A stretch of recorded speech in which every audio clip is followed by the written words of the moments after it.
Becky. Can Miss Becky please raise her hand, bro? You better call Becky with the good hair. Good, it's your girl Becky the Poet, and it is Fat Tuesday. I'm recording on Fat Tuesday. There's this whole logic of Fat Tuesday's like late, or like it's later than normal. Oh, whatever. We have special guest Brie Marie, but who is she? Who is she? You ask. You probably didn't even ask, but I'm telling you right now, she's 25% poet, 25% adventure, and 50% designer. When I say designer, like graphic designer. Anyways, go ahead and introduce yourself. Hey, Becky, thank you. I am Brie Marie. I think I'm just kind of a rotating poet, artist. Rotating? That's creative, I guess I would say. From Dallas, Fort Worth, and just excited to be here. Excited to talk with you today. Shout out to the Dallas Fort Worth. You know, a couple of poets. You know, there's like some good artistry out there that we don't even know about because we're so focused on Dallas, not Fort Worth. You know, but Fort Worth got some good artists out there. You know, shout out to Sin. He's out there. Unspoken Words. Actually, that's where I actually first heard your hippie poem. Yeah. But we're gonna talk about that later. So, honesty time, you guys. It's the second time recording this. And I'm going to tell you this. When you're a podcaster, it is not the easiest thing to do.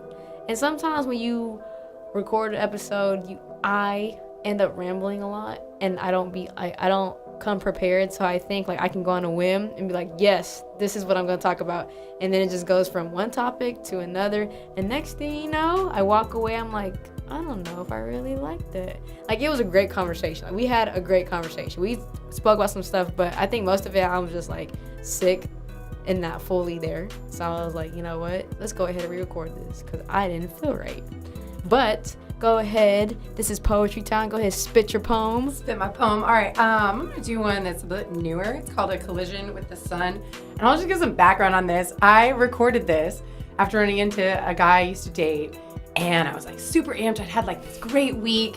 And I was like, yeah, man, like I'm hosting a poetry open mic this week. I like wrote a bunch of stuff. I'm like I learned how to rock climb. I was like having this badass week, right?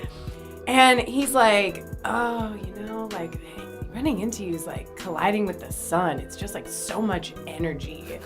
And I like walked away and I was like, you're damn right. It's like colliding with the sun. So I am the sun. I am radiating as fuck. Radiating heat and energy and life right now. So I wrote this poem about that. To be with me is to collide directly with the sun. And I see it in your eyes, dear, the desire to shy away for the fear of burning this brightly divides the men from the boys. And don't you see, dear, I know it can be blinding because everything falls in step with my rhythm. I spin the world on its axis with every move I make. I tilt the universe in time with my hips, shaking the stars out of the sky. When I wake, I make the cocks crow, scream to the skies a hello, and can't you see, dear? With my turning, I create yearning. Flowers grow with me, learning to open petals into progress, for without me, the ground goes from green to a pale grayed plot. And don't get me wrong. It's not all sunshine with the sun, although a good bit of it actually is, but there are seasons when I am too much. My heat too intense for you, for this earth, and I scorch the very ground I care for and adore. Burnt and brown, you and the earth lie there, begging me to lower my rays, to dim my light, to extinguish my might, to envelope me in that shadow of night. But won't you see, dear? The brightest star in the sky can never be diminished for too long, for the sun will always shine again in time, destined to be a beacon of brightness, burning, turning, and yearning for all of eternity. I love it. I love your the way you play with your voice. Like the cadence kind of thing? Yes. I like that because it makes you feel differently instead of having the monotone that I usually have. Mm-hmm. It like allows people to be like, okay, she's happy here, like, oh, like she's getting like real right here. Like that's just how I get feeling. Thanks. It is true though, and it's interesting too because I used to do theater in high school and like growing up, And I used to always get like dinged or like a note for going too fast or getting too excited in different. Y'all had like a poetry club at school? Like We didn't have a poetry club. Oh, so what do you mean like ding and stuff? Like people would tell Like, you? yeah, like a note at the end of like a rehearsal. Somebody would be like, "Oh, Brianna, you were like speaking really fast, or you were just like really excited here." And I was like, "But doesn't that show like the range of emotion, or just isn't it okay to be excited at times?" But that's what I think I like about poetry is it's like more my style, and I don't have to do someone else's. So. That's good because it's like kind of like music and rapping. Mm-hmm. You know, you don't have the same style, even though some styles I don't prefer to listen to, but some people like other than what I like. But it's just different. You bring your own touch to it and stuff. So today's topic, you know, I always like to hit random conversations with people before I actually record them. It allows me to know where their mind is at, what they been going through, whatever. But today's topic is subsequent navigation. Am I pronouncing that right? Subsequent. Thank you. You know, if you don't know Brie Marie, her vocabulary is unique because I'm like the basic poet. I know the basic words. She's over here using extravagant words or 13 more letters. Like, I don't know how to pronounce. I don't know what it means. I have to Google everything she says. I'm like, subsequent? What is that? And so I had to Google that after you texted me, and I was like, Obviously, I didn't Google the pronunciation. You're doing perfect, girl. You're doing perfect. So, you know, a lot of people are listening. They're like, what does that even mean? You know, so go ahead and explain to them what that means exactly. So, how was in the context of the conversation was you asked me, you're like, what is your biggest struggle been? And it was like a random question too. Well, it was, but I feel like my answer was equally like unexpected. Right. I said, yeah. So, my biggest struggle. I don't know if you like want me to wait for you to get into that. No, go right ahead. Yeah. So my biggest struggle was being diagnosed with type 1 diabetes about 3 years ago. So in May 2016. And at that time, I had been traveling throughout South America for about a year by myself, give or take. And I was going through all these like emotional changes while I was traveling, and then my body was changing a lot during that time, and I lost a rapid amount of weight. And I kind of just kept chalking it up to, it's the wear and tear of travel or something like along those lines. And then finally, I got admitted to the ER in Argentina. Were you you were still in South America. I was still in South America. South America, sorry. Tripping. Yeah. And I went in and they were like, yeah, you have diabetes. And way to get diagnosed out of the whole country. I know. And I had never been in the hospital before that. That was my first time ever in a hospital. First time ever like having anything really like drastically wrong with me medically. And like when they admitted me to the ER, I had on like all these ripped up skinny jeans and like this like really ratty shirt. And I was like, can I go home and change? Like, is that cool? And they were like, no, you're lucky to be like alive right now. You're immediately coming into the ER. And I was like, oh, okay, so this is really serious. Oh, you know, I can't even joke around right now. Yeah, like didn't even hit me, I think, at that time, like how serious it was. And it's true. So it completely transformed everything. Like at first I was like, I can learn how to do this and just keep traveling and keep going on my trip and just like, you know, quote unquote, subsequent navigation. Like I'm just going to keep figuring out how to keep going. Quickly realized diabetes isn't like that chill of a disease that you can just like figure out how to give yourself insulin and keep going. There's like a lot of layered parts about it. So I ended up coming home like the next 36 hours, whatever, flying home. Wow, that's a waste of money. I'm just kidding. I know. No, I really did. I like told my parents that. I was like, man, like, are you guys sure you're going to bring me home? Like, are you sure you want to spend the money? Can I just stay here? But no, they were like, no, you need to go to the hospital here. But we did all that. And then coming home, that was kind of like the context of the conversation was completely transforming my life to going from not having a disease to having an autoimmune like lifetime disease. And all of the, I think, emotional baggage that comes with that of being like, am I going to die from this? How am I going to change my life to cope with it? And then also like being really upset that my trip was over and being done with that. Coming home, I had no money. I lived at home with my parents. I had no job like for several months. Can I ask how old were you? I was 24. Okay. Yeah. And it was really weird. It's like a really weird age to be diagnosed with type 1 diabetes. It's super random, really rare, wasn't expected at all.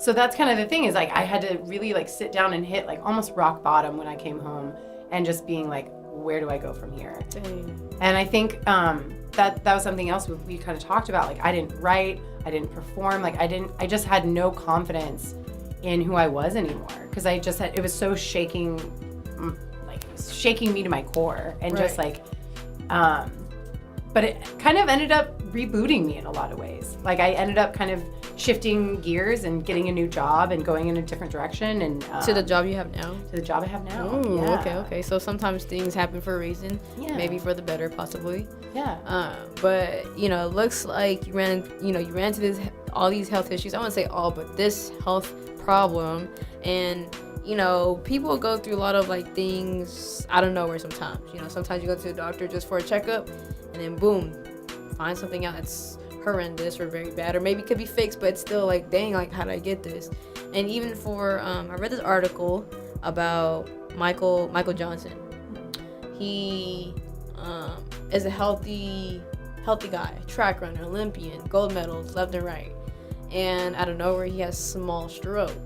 And in his article he said that he was afraid because what did he do to get that stroke? You know, because he's healthy, he's still working out, he was doing everything right, you know.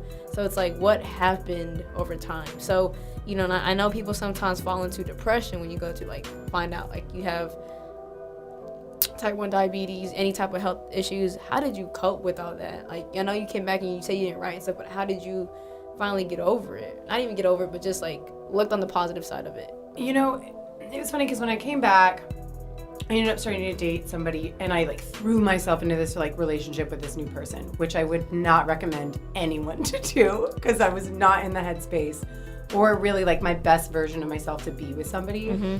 But I kind of used that as a distraction because I was like, all right, my health is like this giant focus of my life. I'd like something else to be dealing with, happy about, whatever.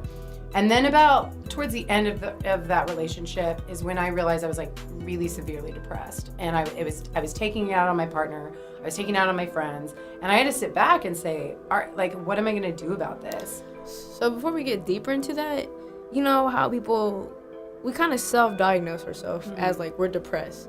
How do you actually realize when you're really depressed? Like, because besides it being really sad to really depressed, how do you? It's a fine line. It's totally, and it's almost like saying, like there's a difference between being lonely and like wanting to like be alone, right? Okay. It's like a fine line. So like I think there is a difference between being sad and being depressed. And for me, like depression, because I think it comes back. I think we honestly, the society that we have today, it's really easy to really get depressed because we have so many options on how to be engaged or how to be with people. And when we're not doing those, like that's how I know, is when I'm like pulling back really far from the things that I normally like to do, like spend time with friends, performing or writing poetry. If I'm not, you know, I'm an avid yoga person, if I'm like, I really don't want to go to class today. Or for me, and this was like the hardest thing, is I was starting to wake up every day and I would just like wake up and be crying for no reason. Oof. And just like couldn't get out of bed, didn't want to do anything. Again, like I just gotten that like job and I should have been like really into it and really excited, and I just like couldn't get into it. And I think that's for me when I know, and I kind of have now like almost an early alert system too. Like if that's something I'm starting to notice happen in my life, I'll try and really shift the other like the other route. Mm-hmm. Yeah, and try to just go fully engaged, because I know the more and more I pull back, the worse it's just gonna get. Yeah, mm-hmm. And I totally agree. So we'll go back to how do you cope at this time? So what did you do? Yeah, so at that time, that's like, you know, I'm heavy or whatever, and so I started like really going like getting more serious about my yoga practice. Okay. I started actually seeing a therapist and just kind of talking with people about it, because I realized no one in my life was going through the same thing as me. No one else was a type 1 diabetic. And so I needed to just like talk about it with somebody like objective, because my friends and family, as much as I love them, are sitting there and they're like, how can we help? Or they're just not fully, they're never saying the right thing, you know? And you don't, like going through this, I know like sometimes when we're going through the emotions, we don't know how to tell anybody, how can you help me? Because at the end of the day, it's like, I don't even know how to help myself. What do you mean I don't know how you, I don't know. But I get what you're saying. No, that's 100% true. It's like I would just get so frustrated in conversations with even like my best friend at the time, and she was like, "You're like a different person." She's like, "I don't know what to do to like cheer you up or make you happy," and I was like, "It's not your responsibility." Like, Right. and I don't know how to make me happy. So I think that was the thing. I just started looking for the things and sitting down and being like, what actually brings me joy. And so I started doing yoga, therapist, whatever. And then started writing again. Finally, after like I think a few more months, like, but I still wasn't ready to perform. That was always something I was still like. It definitely took me up until probably late this year to really get comfortable with getting back on stage again.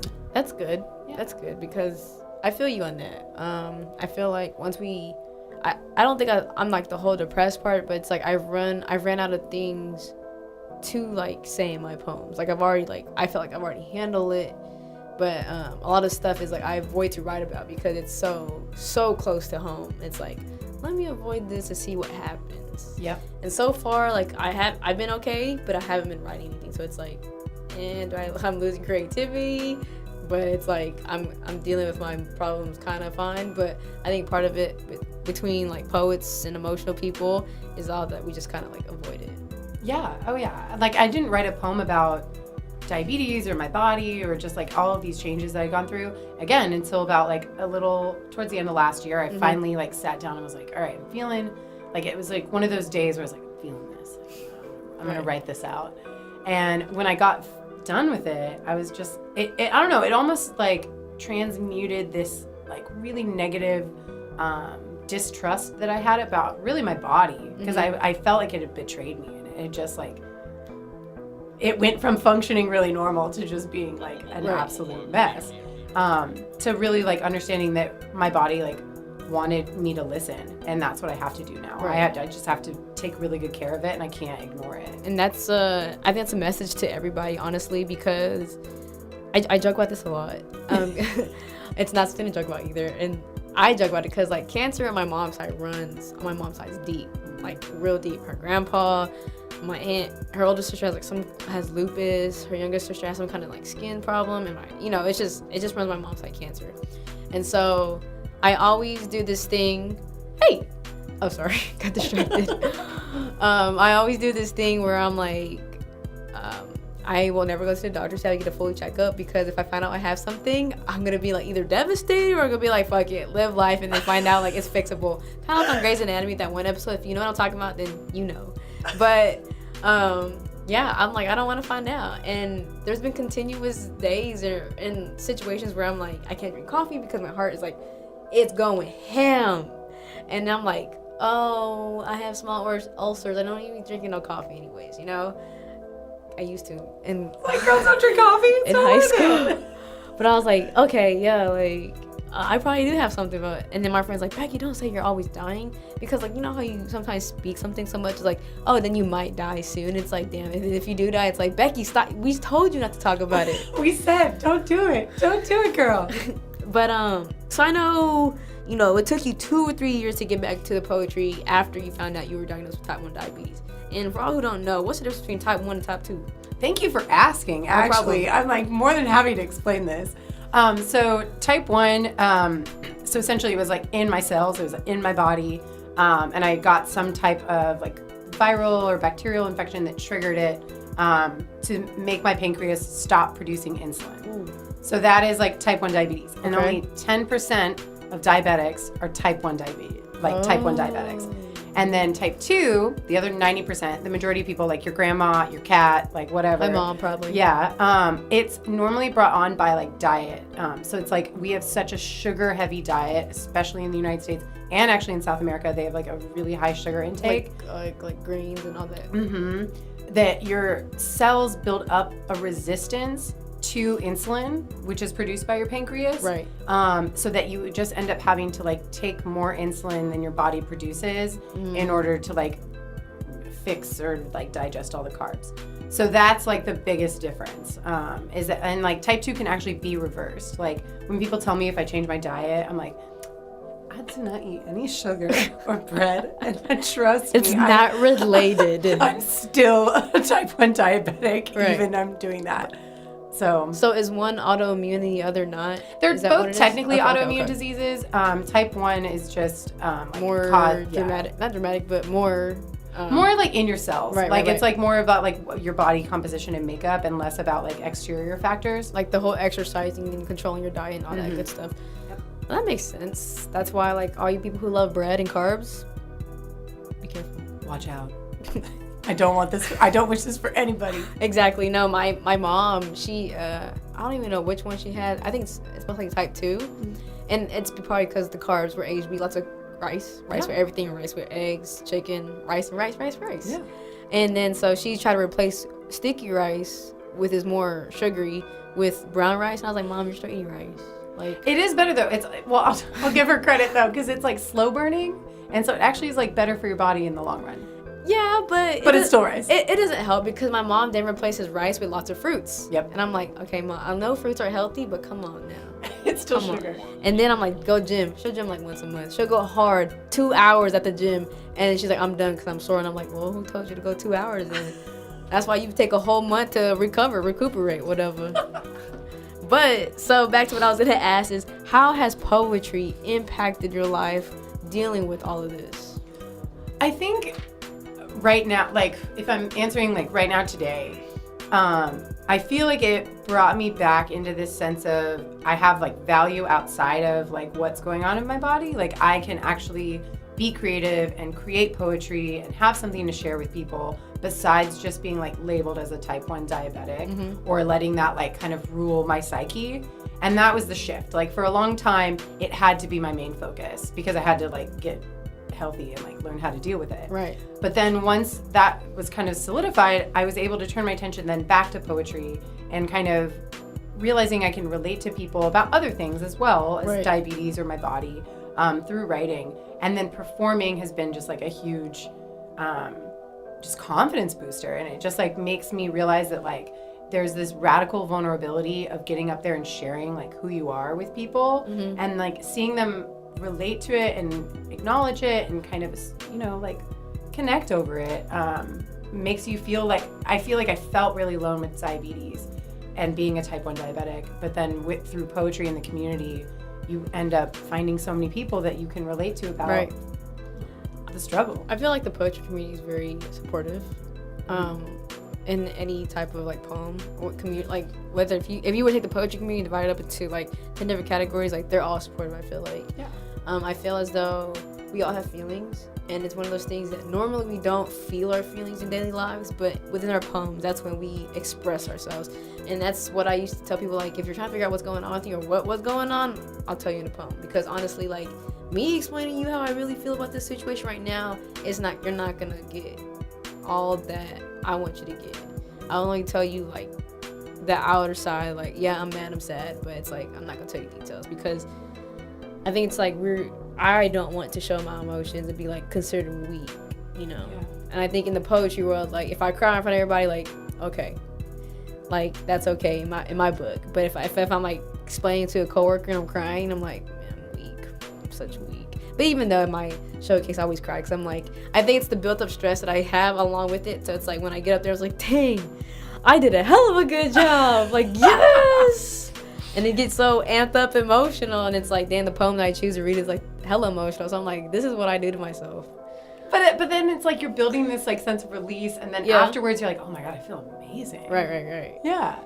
So I met you in Fort Worth at Dog Open Mic. I didn't even meet you. I just heard your poem. And then I met you again at Austin's poetry meetup out in Fort Worth at a brewery. RVC. And then I went to RVC once. I don't know if you were there, but I went there one time. And it was my first time. I was like shy as hell. So I read a poem. I had merch to give out and sell. And I like, after I read a poem, left because I was so shy. And it's just like, you know, when you walk into an open mic, you just like get scared and timid. Like, and it was small, and it's like, it can be intimate. It's grown a lot actually. Right. Chef D was there the last time, and he's like, this is a good turnout at our one in at the end of February. So you're co-hosting now, is that correct? So I hosted the February one. Go ahead and plug y'all in, man. Yeah. Oh, you're right. But yeah, we do have an RVC open mic out in Fort Worth if anyone wants to come and check it out. It's on the last Wednesday of every month. So the next one's going to be, I think, March 27th at Shipping and Receiving. Trang Vu, I don't know if you know her. She's like from Arlington. She's in the poetry community out there. She's actually hosting. And yeah, so come on out, check it out. Dope. But yeah, it was kind of crazy to host though and have that experience because it was like very like I understand what you are going through about like there's just this really big like momentum and build up, and then like finally when you're done you're like, oh my god, I can like relax again. I can and then plan the next one, right? Yep. Right. So where can they find more information about this open mic out here in Fort Worth? Out here in Fort Worth, if you follow us on Instagram, it's like RVC Open Mic, I want to say, or Renegade Voices Collective on Facebook. We post all the events on there, so you guys can get all the details there. And I never asked you in the beginning after you read your poem, what is your Instagram, by the way? Go ahead, plug yourself in. My Instagram right now is at @luntAsCan Brie, B-R-E. So come and check me out. I'm attempting to do more video content this year. That's like my personal challenge on Instagram. You know, you don't post a lot of stuff about poetry. I know you post a lot about your traveling adventures and stuff, and I know every now and then in your stories you'll post stuff, but I feel like you're you're like a storyteller on the social media. Like I like that because I already asked you this in the last recording. No one knows this, but Brie takes her own photos on there. Even when she was naked, and one of her photos, and self-timer is amazing. It's true. It's absolutely true. So you guys are going to take a quick second to talk about event March 15th. I am the guest poet for this event called For Poets Only. It's a writer's workshop hosted by Lauren. Her last name is beautiful. I don't know how to pronounce it. I'm going to learn it one day. It's a March 15th at the Pan-African Connection, and if you want the address, it's 4466 South Morales. I'm just going to post it on my Instagram, Becky the Poet, and it starts at 7 o'clock, and guess what? It's free. You ain't got to pay for nothing, and you meet lots of different poets in the neighborhood, and you don't even have to perform. You just bring whatever you got going on, and we can talk about it. You don't have to feel pressured for anything, so you should be there. It's on a Friday. I'm going to be in Mexico City, speaking of travel. It's like, speaking of traveling, but otherwise I would be there because that sounds amazing. Right. So she just came out from North Carolina, and she hosted one with Erica Lynette, another poet, out here in Dallas. And from what I saw in the pictures, I didn't go because I was sick, but it was like, I would say 10 people in like a circle like a round table. Yeah, a round table, and it was a good turnout, and it's one of those things where I think as writers we need like frequent workshops just to like not say criticize my artwork, but just like talk about how can I be better, or how can I make this a better poem, because even back in the day when I used to write poems, it used to always be sad, and then eventually my friend was like, Becky, do you always write about sad poems? Are you always sad? I was like, no, I have a good outcome that comes out of it. And she's like, well, write about that because people want to know. And I was like, oh, that makes sense, because sometimes we go through things and we want to know how the breakup comes out. We don't want to know that's going to be sad all the time, which I like. So, rewriting back to, gotta help me here, what's it called? Subsequent navigation. So, what are some of the obstacles you have ran into dealing with type 1 diabetes? I think it's like these little everyday things that no one would, like, you just don't know until you have it, right? Right. Like waking up in the middle of the night with like a low blood sugar. It's like I'm drenched in sweat, my heart is racing, and it's like 4 o'clock in the morning, and I have to go run downstairs and drink like orange juice. Otherwise, I'm gonna go into like a coma. You don't keep nothing nearby? I'll have like sugar pills and stuff like upstairs. She's trying to kill. Just kidding. I'm just trying to die, y'all. Not really, but it's crazy though, because it's just these like small things that happen every day, or right. like. Again, because I travel a lot, if I like run out of a supply or something breaks when I'm like out and about, like it's just this like shit hits the fan, and like everyone hits the ground running. We gotta like figure it out. Mm-hmm. But it's made me like I think a lot more like responsive and like responsible in a lot of ways. So right. I can't really be mad about it. Like, and that was the thing that was really weird too. Is like my parents were so angry about it when I got back. Like they were really like, why did this happen to you? And I never asked that. Like I never was like, oh, like, woe is me, that this is like, I don't deserve this. It was kind of like, this is just something I have to learn to deal with. And health issues, like, literally, they just happen. Yeah. You could be the luckiest person on earth, the healthiest person, and then boom, there it is, man. Dumb. There it is. So, my favorite poem of yours is the hippie poem. I want you to give them a snippet. I'll cut you off whenever I feel like you're giving too much. But go ahead. If you want to hear more of, like, Brie Marie's poem. This is the one you should hear. Go ahead, begin. All right. I'm not a fucking hipster. I've been shopping at thrift stores way before Macklemore, and my glasses, I need them for sure, because without my eyes, I couldn't see your thighs in those Urban Outfitters high-waisted shorts. Because you're trying to be just like me, but the difference between you and I is that I'm not wearing a disguise, and if there's one thing I know, it's that you don't have to show everything in order to be seen. Because I read books because I like words. I don't read them so I can shove them down other people's throats, because words are about expanding your mind and not impressing upon somebody else's. And my sense of style? Well, that's just another form of self-expression for me, but for you, it's a way for people to gauge your perception, but ultimately, you're just playing a game of deception, and all the PBR in the world couldn't drown out that voice inside. You guys see? She's dope. Her words, her vocabulary. This is the first poem I ran into her. You know, I'm not even talking English, but hey, she's dope. That's all that matters, right? That's actually the first poem I ever wrote. Oh yes, you did talk about that. You did talk about the whole Sarah K reroute, all that stuff. Yeah. So how did you come about that? Because that's a very strong poem to be your very first poem. You know, again, it's like that. Okay, poets turning turning struggle into something beautiful and sweet. Right. I really, there was this girl in this kind of crowd that I was running in. She worked at this coffee shop. I could just picture her so perfectly.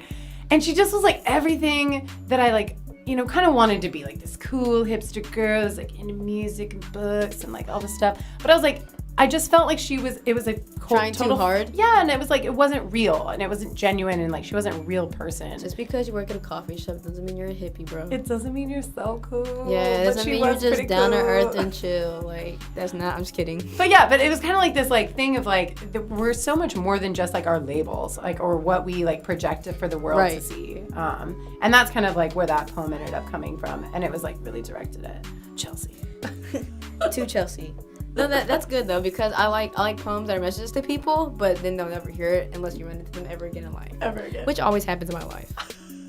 But you guys, where can they find you? What's your Instagram? When's your next open mic? Also, if y'all don't know, Snap 3.0 is coming up, so that means Blunt as Can Brie Marie will be at Snap 3.0, so be ready. In April, sometime in April. I don't know when, but it's happening. It's happening. April. It's coming. So I'll be there. I will be at the RVC open mic at the end of March. I'm also going to be hitting up Speakeasy out in Arlington on Friday. Trey Michael Day runs that one. He sends me a lot of messages, and every time I want to go, I'm never close to Arlington. I feel so bad. I'm gonna plug his thing for a second. Go right ahead. It's a thing, man. Because I was the same thing. He would send me stuff. I'd see him at RVC, and I was like, man, I'll get out there one day, I swear. And I finally made the effort to go. And I showed up, and I was like, oh, it does not matter if I come or not, because he has a full-on crowd. They've got vendors. They've got visual artists who are painting up on stage. I'm just saying. You're selling this. I know, I'm selling it to you. Because I was shocked. I was like, okay, damn, you did a really good job at this. And you know what the cool thing is? It's in Arlington. It's not in Dallas. It's not in Fort Worth. It's the middle of it all. And it's all these UTA art students and just really cool folks who, again, like you said, I don't ever see in Fort Worth or Dallas. And then you realize again, you're like, wow, there's even more poets. Yeah. Even more amazing musicians. What? Poetry community is growing, and you guys should be jealous. Yeah. Don't be a fake poet. We don't want fake hurt. I'm just kidding. But come on out. Yes. Anything else you want to say before we head out? No. Find me on Instagram, Blunt as Can Brie, BRE. I'm ready. All right, y'all. So before we end off this episode, go ahead and follow me on all social medias, Becky the Poet, Unspoken Words Podcast, and check out the website, beckythepoet.com. I have merch on there. I still have the sweaters and critics. They may come down because some new stuff is coming up, so you better get it while you can, because I'm not doing it no more. Stop DMing me to buy merch. Do it on the website. I ain't got time. I'm not organized. I'm telling y'all right now. Okay? All right, yo. We out here. Oh yeah, shout out to Wolf Nation Studios. We back. We here. You want to get your podcast produced, video. They do it all. Just ask. They're here. It's a setup. Yeah, exactly. Breathe for the vibe. So it's all that matters. All right, yo. We ended like swimwear. We out. Becky, look at the phone. Yeah, tell Becky to pick up the phone. Oh my God, Becky. Can Miss Becky please raise